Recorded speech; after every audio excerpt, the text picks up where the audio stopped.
Hi, thank you for joining us on this episode of Sports Bets for Free. My name is Scott Jenkins, your host, just a local sports bettor here in Phoenix, Arizona. And hopefully today with our picks and your picks, it's going to be another profitable day for you. February 15th, we are on Thursday, February 15th. It is a basketball slate, extremely light day in the NBA as we get ready for All-Star Weekend. We have a few college games, but we are all in on the NBA as well. So 3 NBA games. And not a lot of star-studded games in college basketball. We'll put it to you that way. But there are some games that definitely have some value in them. So we'll get started with these today. Get you rolling. Get these bets in so we can turn around and make some money. So let's get started off. We're going to start off Minnesota at Purdue. So let's be Purdue ranked number 2 in the country, 16.5-point favorite. You may not know this, but Minnesota's the best cover team in the country. They should have won the game against Iowa. Absolutely blew it in the last few minutes, last 8 minutes. Had a 16 to 20 point lead in the second half. Couldn't figure out how to get it home, but did cover the number as they are covering at almost a 90% rate. And we're getting 16.5 points. I understand they're not great. Purdue makes me a little bit nervous. If Zach Edey gets in trouble, foul trouble, or is having an off night, they definitely could struggle in that retrospect. So we're going to roll with the team that's covering the best in the country. So we'll take Minnesota plus 9.5 first half. We'll also take them on the money line at plus 550 in the first half, see if they can sneak something out. Minnesota plus 16.5 for the game. We're also going to take a money line. We'll sprinkle a little bit of something on that for the money line, as it was plus 1160 on FanDuel. And you're talking about the best cover team in the country. So Minnesota best team against the number, folks, for a reason. So plus 9.5 first half, money line first half. Minnesota plus 16.5, and also money line first half. Next game up for us is going to be Colorado playing UCLA on that one there. So Colorado laying 1.5 in Pauley Pavilion and all that kind of fun stuff, right? So on that one there. So Colorado, they've got a good team. A team that can make a little bit of noise, we think. So, but we will take Colorado here, -0.5 first half and -1.5 for the game. One more time. Colorado going against UCLA on the road. Colorado -0.5 first half, -1.5 for the game. The other game is going to be Grand Canyon University, GCU, local team for us here in Phoenix, going against Utah Tech.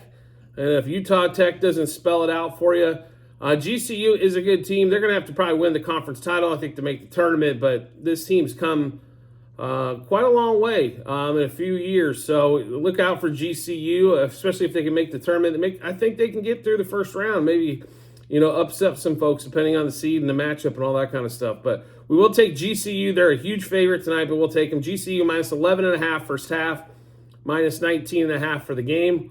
One more time, GCU -11.5 first half, -19.5 for the game. Then we'll get into the NBA slate. Like I mentioned, 3 games. They don't start till 6:30 out here in Arizona, so 8:30 Eastern. There was probably going to be only 2 games, but the Warriors had to have a makeup game here to get in. So, and then we'll get on to All-Star Weekend, which we've got some fun bets on. So make sure you check out the show tomorrow. We'll have some plays going on with that, so make sure you do check that out. But first game up, Bucks going to the Grizzlies. Grizzlies at home, 11.5-point dog to the Bucks. I understand they don't have any players, but they've been mucking it up and actually covering some spreads. The Bucks can't seem to cover anything. The Miami game, I understand it was off a back-to-back. They played extremely well against Denver as a dog.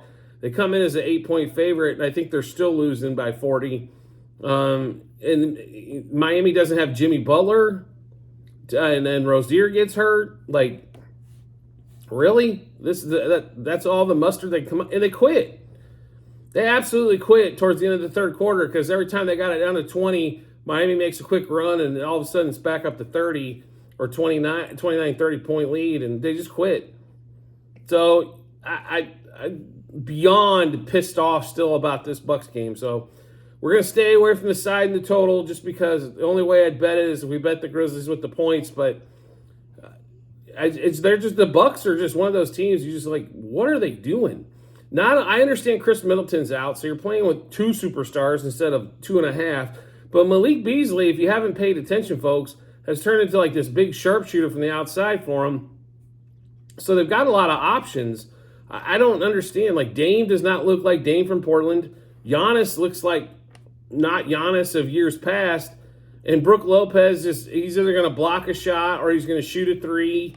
I mean, put that son of a bitch down the block, like, have 2 guys in the paint with Giannis and Lopez a little bit, and then the rest of the 3 guys out ready to shoot the ball. It doesn't seem like very hard offense to run, but the Bucks have figured out how to muck this up.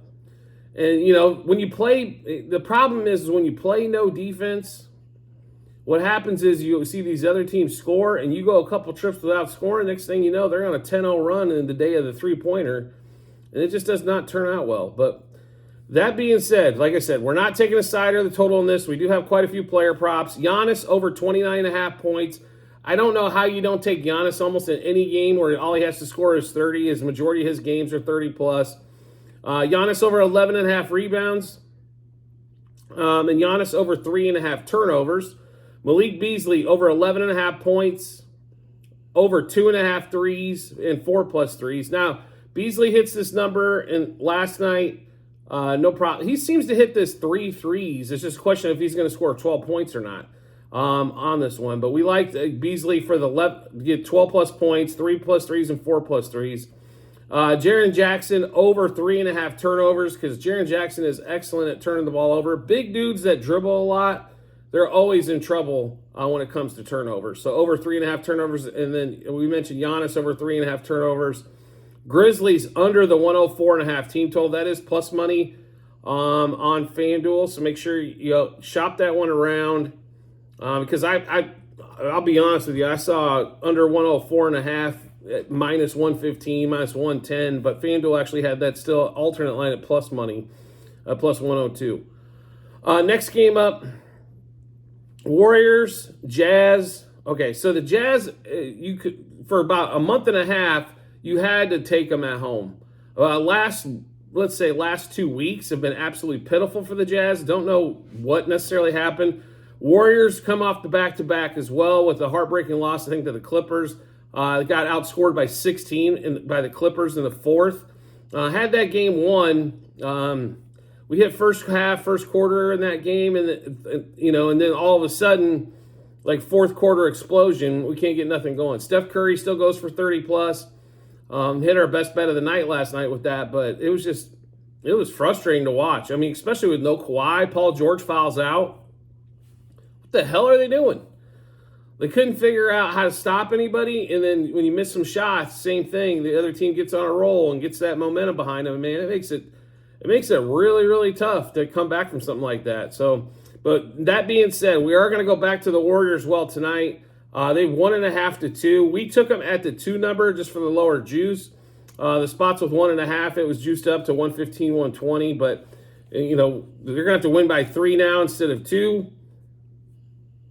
But I don't know if that's going to come into play as much here. As like I said, the Jazz here lately have not been showing much of anything. So Warriors -0.5 first quarter, -0.5 first half, -2 for the game. There's a bunch of player props coming here for you. Jonathan Kuminga over 19.5 points. Kuminga over 29.5 par. We'll also sprinkle a little bit on Kuminga at 25+ points. Now, Colin Sexton for the Jazz over 18.5 points. Over 1.5 threes. We'll also take him at 3+ threes and over 25+ points. Sprinkle some money on those as well. I think Sexton could have a 25 to 30 point game tonight. As the Warriors don't play a lot of defense except Draymond for the most part on that one. And then speaking of Draymond, he had a great night last night. He's been rebounding the ball well. And I've mentioned this in multiple shows before. When you see Draymond and his rebound line is at 6.5, just hammer the over. It's 7.5 tonight. Getting a big rebound night last night. So we'll still go over 7.5. We like him over 23.5 par. That's points, assists, rebounds combined. We'll also take Draymond over 14.5 rebounds plus assists. And then Draymond 10+ rebounds as well.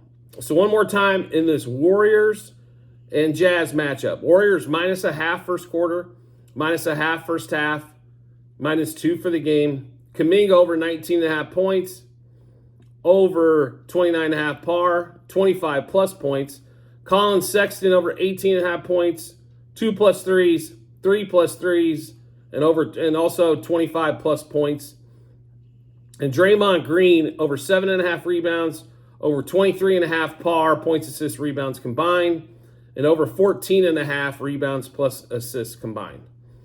Next game up, and the last game of the night, Blazers-Wolves. So this is another one of those back-to-back games. Same team. These are tough to win, to sweep both. I'm not, the Celtics did it last night. They, because the Nets just decided that they were going to Cancun or something for the freaking weekend, for NBA weekend. It was embarrassing to watch the Nets play last night. But that's a Cam Thomas team for you. One of the worst inspirational leaders in all of basketball. The guy can score if you give him 25 shots a game, but he's not a team basketball player. And the Nets desperately have to play like a team in order to compete. And they just did not do it last night. I mean, Drew Holiday didn't even have to score. Tatum didn't even have to score. Porzingis barely put up anything. Jaylen Brown was out. It was an embarrassment by the Nets. But T-Wolves, on the other hand, had a back-to-back. They have this same situation coming up.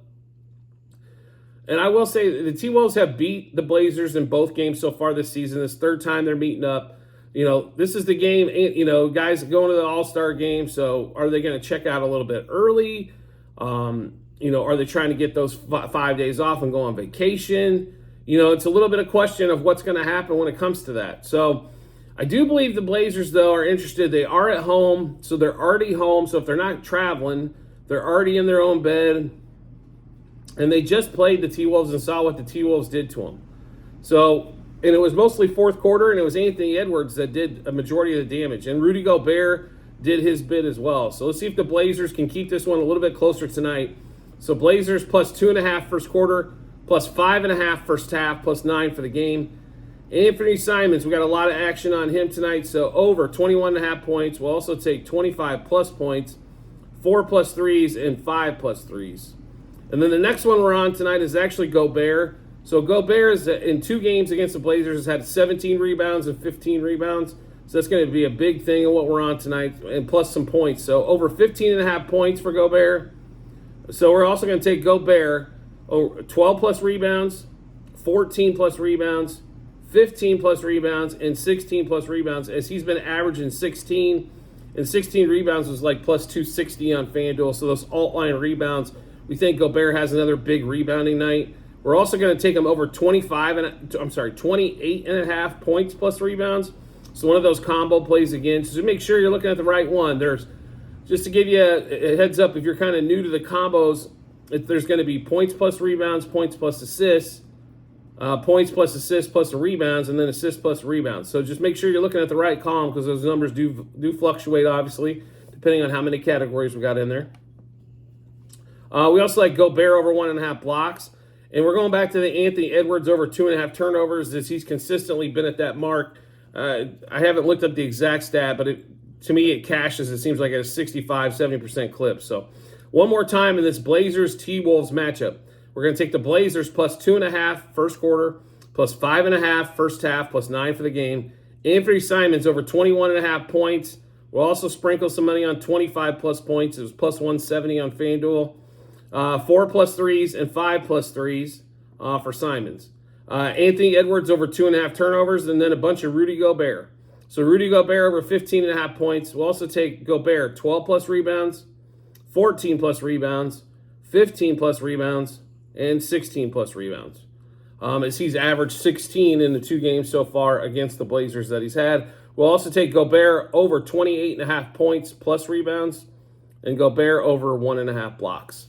Now, I mentioned this before. At the end of every show that we do in the comments section, there will be a link to our Google Sheet. This is a ledger of all of our bets, what juice we got those at, how many units we placed, and then also what book we placed those at. So make sure you do check those out when you get some time. Well worth your time to check that out. You can see our whole season. We're up over 5,000 units so far in basketball this season, heading into the All-Star break. So we're winding down. We got rest of February, and then March. You got the tournaments there, and then obviously the big tournament for college basketball. And then you've got March, part of April for regular season. Then we start postseason basketball, which is always a ton of fun. Less games, more scrutiny, all that kind of fun stuff. So we got a lot of stuff to go out throughout the season, but we're on a march to see if we can get this thing like baseball over 7,500 units. But 5,000 units plus so far this season. It's a lot of opportunities to make money on that one. So make sure you do check out that Google Sheet. That is our ledger. And a lot of times, if there's not plays, there's going to be plays later on in the day. We will update those as we bet them. But sometimes, like, we try to get this thing out 6-7 hours ahead of time. A lot of times, some of those props aren't available as yet. So make that Google Sheets a great tool for you to use. And as always, if you can subscribe and get notifications to our YouTube channel, it makes life really simple to find us. Once you hit that subscribe button, turn the notifications on for YouTube. Every time we drop a new episode of bets, you'll get a notification to your phone or device to let you know Sports Bets for Free has dropped some new bets. Then I'll give you plenty of time to match them with your bets and give you that ton of confidence you need heading to the betting app or betting window. I do appreciate everybody's support as always and look forward to seeing you on the next episode.